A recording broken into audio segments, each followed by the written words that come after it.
Anybody ever been to Death Valley, California? Anybody? Okay. Some interesting things about Death Valley, California. First of all, it is very, very, very, very, very, very hot in Death Valley, California. In fact, the conditions are so horrible, nothing grows in Death Valley, California. That's why it's called Death Valley. Nothing lives, nothing thrives in Death Valley. It's too hot. I've even read where it can get as hot as 200 degrees. To me, that's hot. And I've never heard of any place on the planet getting to be 200 degrees. But just the other day, I read it, where it can get to be 200 degrees in Death Valley, California. You're talking about a very, very dry place, a very, very low elevation. There are salt plains for miles. The valley floor can be coated with salt, which I assume that in the heat and the low elevation and the lack of rain, you're only going to get around 2 inches of rain per year on average in Death Valley, California. So then you couple the lack of rain, the heat, and the salt, and perhaps many other factors, which probably determines why there's hardly any life or any plant forms, any animals, any critters living in Death Valley, California. Okay? But something strange happens every now and then. In 2005, the snow on the mountaintops surrounding Death Valley began to melt. And it was so much snow that it created mudslides. So you have mud coming down from the mountaintops down to the valley floor. That's one thing. Another thing that happens around 2005, 2006, somewhere around there, is that Death Valley received 6 inches of rain. 6 inches. That's 3 times more than what they would normally receive. They only normally receive around 2 inches of rain per year. This one particular year, 2005, 2006, they get 6 inches of rain. So you got 6 inches of rain, you have the mudslide coming down to the valley floor, and then after the rain, after the mudslides, something interesting happened.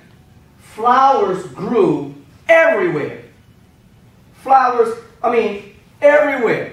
You saw flowers, all types of flowers, beautiful flowers, purple flowers, red flowers, yellow flowers, here a flower, there a flower, everywhere. Flowers. They were everywhere. Okay, so you got the flowers. This would only happen in Death Valley, according to what I saw the other day on the internet. Internet is a wonderful thing. This only happens around once in a lifetime.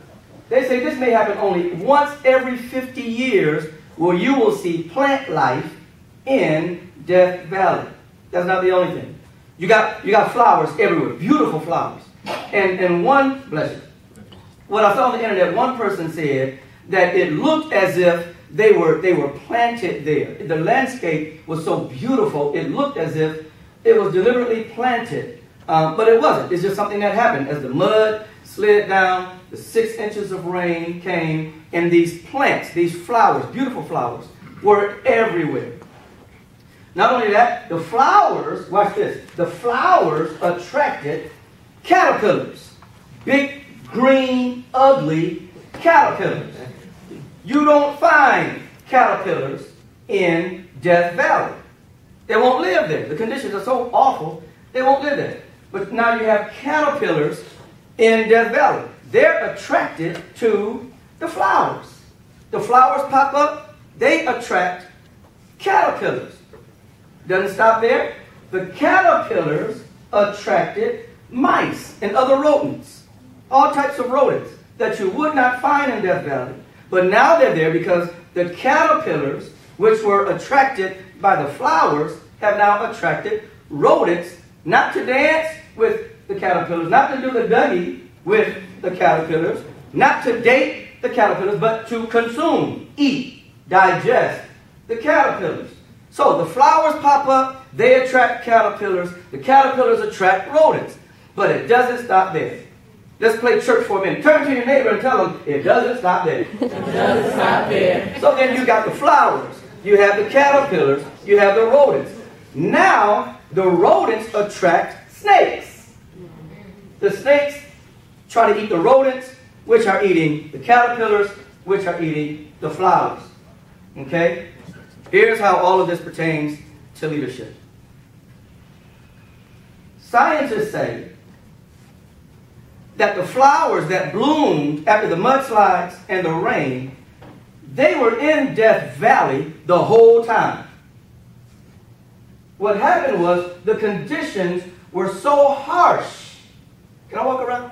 Yeah. The conditions were so harsh that it was not conducive to life. The conditions were so harsh. The lack of rain, the crazy heat, all the salt was not conducive to life. When the conditions were conducive to life, life came. The plants were there all the time. What happens, because the conditions are so harsh, the plants have a way, these flowers have a way of naturally developing this very thick coating to protect themselves, and they lie dormant beneath the surface. Beneath the surface. So they kind of hibernate. Let the church say hibernate. Hibernate. All right. So they hibernate. They naturally hibernate, hide beneath the surface. But when the conditions are right, they bloom. They bloom. And when they bloom, there is a domino effect of attraction. The plants attract critters, caterpillars. Caterpillars attract other critters, mice, rodents. The mice and the other rodents attract other critters, snakes. As a leader, one of the most important things we must always realize is the atmosphere in which our people have to work or serve, or whatever you want to call it. The leader creates that atmosphere. And if you're not careful, you can create conditions that can cause talent, innovation, creativity, breakthrough ideas to hibernate and be hidden beneath the surface. And what can happen, the organization can get rid of you, someone else can come in and lead the same people and create different conditions that can cause talent, innovation, creativity, for all my church folk, anointing, spiritual gifts, to blossom and flourish. That was always there, but the other leader did not know how to create an atmosphere so that these things could manifest. If you have the right, if you got the right stuff, you can create an atmosphere where the people in your organization, people on your team, they can blossom, they can thrive. And if they do, if you keep your eyes open, they will attract something that will attract something that will attract something that will attract something. The domino effect of attraction. Am I making sense so far? Mm-hmm.